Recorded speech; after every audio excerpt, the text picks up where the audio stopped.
Home sellers are afraid to sell. Yes, it is a real thing. And that's one of the reasons why inventory is so low in this housing market here in the United States. Hey everybody, my name is JJ. You're watching Bull, Boom, Bear, Bust. It's Saturday, June 5th, 2021. Thank you for being here. Let's get back into the housing market today. We've got a lot of information to cover, including the fear of selling. Why do people not want to sell their home right now? Even some people that would like to sell, they would like to take some of these profits here with these overinflated prices, but they are afraid. Let's talk about why. Now, first of all, I want to thank Nomi Prinz for tweeting this out because I didn't see this article. This is out of the Wall Street Journal, and she tweeted here, quote, "Plenty of households could sell their homes for a big profit, but when they would have to find a new place to live, many are unwilling to compete in this frenzied housing market where they could be subjected to fierce and costly bidding wars." Absolutely correct. So you're going to go out there, you might sell your home, and if you want to get a different home, maybe you're upsizing, maybe you're downsizing, maybe you're just relocating and not changing the size of the home. Either way, you could face fierce bidding wars and you may not get the home that you put in an offer for. And we're going to talk about, next we're going to talk about the craziness and how many bids are coming in or how many offers over the asking price. But think about it. You could sell your home and maybe not find another home for who knows how long. You're going to have hedge funds, investors, real estate flippers, and just owner occupants trying to buy this home in front of you.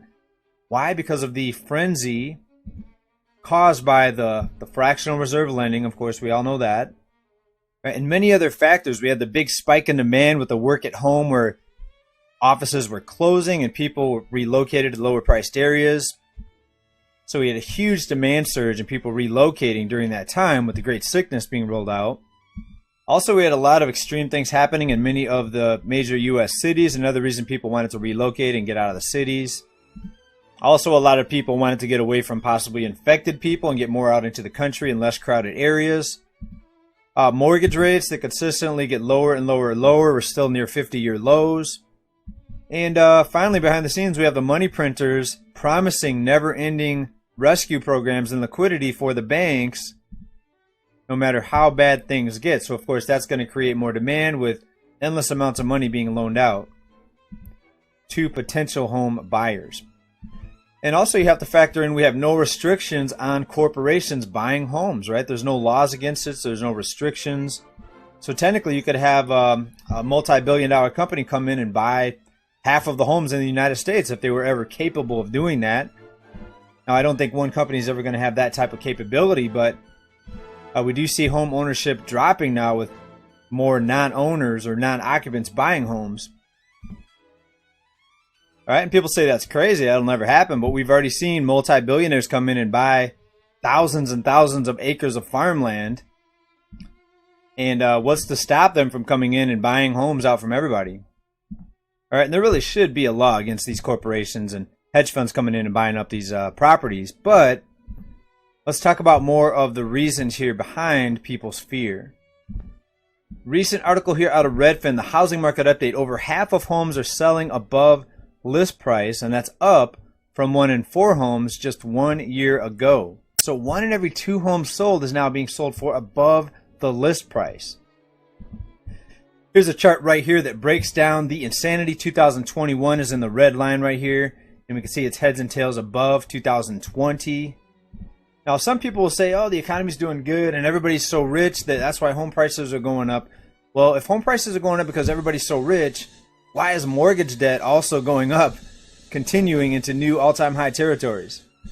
Right? In most cases, this is borrowed money. And now with the home ownership rate dropping, we know that it's people buying second homes, third homes, investors, corporations that are now coming in more heavy-handed and outbidding a lot of people that are trying to buy their home that they want to live in. Right? So what do you call this type of system where whoever borrows the most money gets the most stuff, buys the most homes? All right, technically you could have a corporation go out there and borrow billions of dollars and buy up tens of thousands of homes. Some of them have already done it. All right, but what's the limit? Is there going to be a corporation that owns half the homes in the country ultimately when this is all done? And what's that called? I mean, some people still call this capitalism, but I would call it something else. I would call it a big scam. I mean, I can't think of a better name. You let me know down in the comments what you would call this. But back to the home situation, yes, homeowners in many cases are afraid to sell because they know they may not get the home that they want to move into. And even if they go to rent, rents are crazy right now. Rent prices are also surging. So they may have a double whammy. They may sell their home, go to buy a home. They can't buy it because of all the bidding wars. They get outbid. And they go to rent a home. They can't rent a home that they want to rent because more fierce competition there. So now you sold your home and you may have to move to an area like this. For those of you that are not looking at the visual, that are just listening to the audio, we're looking at a very run-down looking neighborhood right here. And this may be an extreme example with this photo here. This is out of vicenews.com. But you get the point. You may not live in the area that you want to live in after selling your home. So another reason why many people are afraid to sell their home right now. Now, who else is buying homes? There are still people out there with cash, and with the bubbles happening right now in the stock market, in digital assets, we still see a lot of cash buyers out there. Now, most people still rely on financing, but there are cases like this report right here out of CNN. All cash offers are king in this hysterical real estate market. So if you do have all cash, if you're rich enough to go ahead and offer all cash for a home, you're more likely to get your offer accepted because that's less red tape for the seller, and that's less of a chance of the home falling out of escrow because the financing doesn't come through. But when there is financing, if it's $50,000 more than the all cash offer, it's going to be very tempting for the homeowner to still take the financing offer. And just how crazy is it right now with the prices? Well, here's an example. The Bay Area, California, the second month in a row where the median home price now tops $1 million. And this is from April. Now the May numbers are going to be out shortly, and it's my guess, and I would bet that the $1 million median asking price was hit again. It probably went even higher in the month of May for the Bay Area. And even real estate agents are amazed at the market right now. We talked about this previously. Of course, they're loving the commissions on these higher priced homes, but TexasMonthly.com, Texas real estate agents are just as overwhelmed and astonished. Longer lines, nonstop bidding wars, letters to the seller trying to entice the seller to take their offer. I read a story of one home buyer that even promised to name their unborn child after the seller in order to get their offer accepted, and they still didn't get their offer accepted. People are giving sellers pictures of their pets to make the home seller want to give a good home to the pet there. So buyers trying to pull on the heartstrings of the homeowner. All craziness, all insanity. How long will it continue? Nobody knows. Why? Because the money printing machine can go to infinity, all the way into hyperinflation. Will that happen? I don't think so. If I was sure that was going to happen, I would just go out and invest everything, knowing that the markets would go up forever. All right, now I want to be clear on this because some people said I predicted home prices would double. No, I'm not predicting that. What I'm saying is, if the manipulation was enough, if it were to continue, home prices theoretically could double. All right? But that doesn't mean it's going to happen. Usually, always something comes out that pops the bubble. It's anybody's guess. Will it be a cyber event? Will it be some sort of banking restrictions? Will it be a war? Another virus? Who knows? But something always usually pops the bubble. But how are you positioning yourself right now? Are you buying because you know home prices are going to go up forever? Are you waiting because you know the bubble's going to pop? You have cash ready to go? I'd like to hear from you on this in the real estate market right now. Crazy times, everybody. Stay well. Hope everybody's good. Thanks for being here for this report here. This weekend update, Bulls and Bears. Hope you're good. Stay well. Keep stacking. Stay prepared. Bye for now. Peace.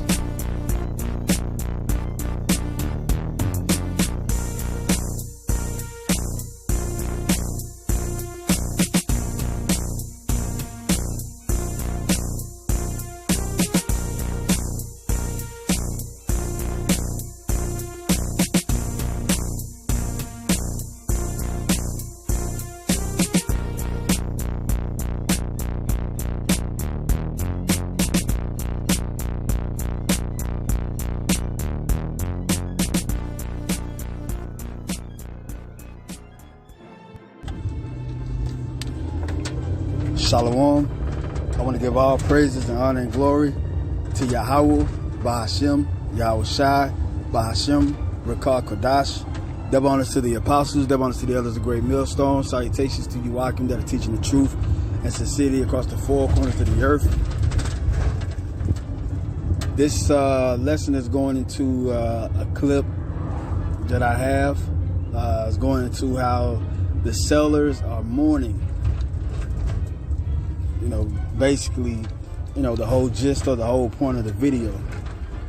And I'm about to read a couple of scriptures going into about how that's actually prophecy and is related to these modern day times, which are the latter days. This is Ezekiel chapter 7, verse 12. The time has come, the day draweth near. Yeah, the day of the Lord is drawing near, the day of judgment. The day that the Lord has gathered all these superpower nations into the valley of Jehoshaphat, which is over there in the east, over there in the Persian Gulf, and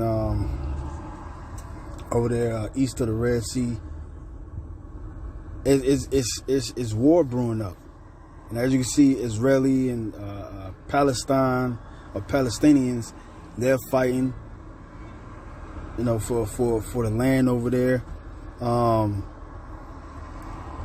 It's just all type of chaos going on, man. Rumors of wars and actually war. We are actually in the latter parts of World War III, which is really is going to be fought by nuclear war weapons and every other weapon that Esau has.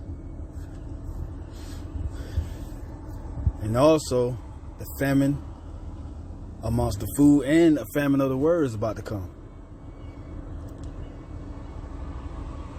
It says, the time is come, the day draweth near, let not the buyer rejoice, nor the seller mourn.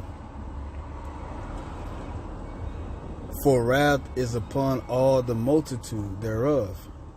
For the seller should not return to that which is sold, although they were yet alive.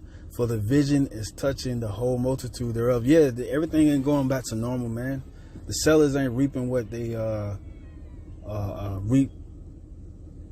And before, the all hell broke loose pertaining to this pandemic, which started in 2020. A lot of middle man businesses, like the moms and pop stores, they all got moved out the way. They all got shut down by the government. And now it's only big corporation merchants that are really doing all the selling. And they the ones that are really winning hand over fist. It says, for the vision is touching the whole multitude thereof, which shall not return, neither shall any strengthen himself in the iniquity of his life. Yeah, because the times are getting worse on what the Most High spoke about the latter days. Uproars of the people thinking themselves to be in good case because the victuals are cheap. But meanwhile, everything's backfiring on everybody. I just seen a recent video from a brother in New York, the New York camp, about people are about to get terminated for not taking the jab. People are protesting against it. Hopefully that things get turned around, because they're forcing people to get this jab. They're forcing people to get poison in them. Meanwhile, people are starving, people are needing jobs, but they're forcing people to get injected with the jab, which is really unfair. Here it is, the whole time before the pandemic, everything was going the way it was. Everything was running smoothly. Now all of a sudden, the jab come across and it's mandatory to get.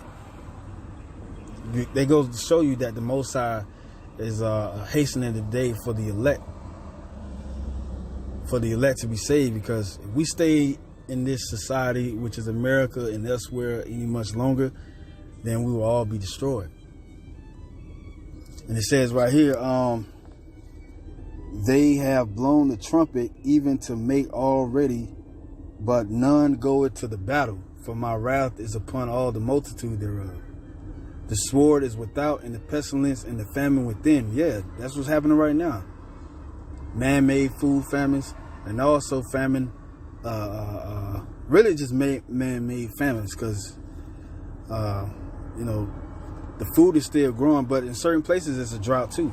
a lot of farmers are reaping reaping havoc because of the drought of the crops. They're not growing as they used to. He that is in the field should die with the sword, and he that is in the city, famine and pestilence shall devour him. And the majority of you jakes are in the city. So that goes to show that, you know, these times that the Most High spoke about are actually true, and they actually are here. I'm gonna read one more verse, and then I'm gonna wrap it up. This is 2 Ezra chapter 9, verse 1. It says, He answered me then and said, Measure thou the time diligently in itself, and when thou seest part of the signs past, which I have told thee before, then should thou understand that it is the very same time, wherein the highest will begin to visit the world which he made. Yeah, the Lord's about to visit the world which he made, man. So we're in the latter days that the Most High spoke about. So when the Most High comes back, he's going to destroy our enemies, and he's going to save the hopeful elect, which the elect of Israel. And it reads right here in verse 3, Therefore, when there should be seen earthquakes and uproars of the people in the world, which you seeing on we seeing on the news day in and day out about uproars of the people and high magnitudes of earthquakes. Verse 4, Then should thou well understand that the Most High spake of those things from the days that were before thee, even from the beginning. Yeah, like Enoch said, he seen the Lord marching with tens of thousands of his saints. 144,000 is being raised right now in the latter days that are sealed from the destruction that's about to be put on the earth. And ultimately, the destruction of the ICBM missiles that's going to be hitting these lands, whether it be America, China, Russia, UK. A lot of things are going to be destroyed, man, when the Lord comes back. And it says, For like as all that is made in the world, so like verse 4, Then should thou well understand that the Most High spake of those things from the days that were before thee, even from the beginning. For like as all that is made in the world hath a beginning and an end, and the end is manifest. Yeah, the end of Esau's world is going to be manifested in the near future, man. It could be this year, it could be next year, but the way that the Most High has it set up as destroying Esau's societies, such as America, UK, France, Canada, wherever Esau has his banner, his flag at, the Most High is about to tear down his society, the border of wickedness. You know, we seeing the end manifested right now. We seeing the infrastructure of his societies are being degraded. Verse 6, Even so the times also of the highest. So like in 2 Ezra chapter 9, verse 6, it says, Even so the times also of the highest have plain beginnings and wonders, and powerful works, and endings, and effects, and signs. Yeah, it's going to be ended in the effects of the nuclear war weapons. The fire that's going to be blasting on these different lands. And also, before that, the Lord sealing the elect and in front of the whole world on social media platforms. Because the Lord did say the firmament should be, the books shall be open in the firmaments. So the Most High has it to where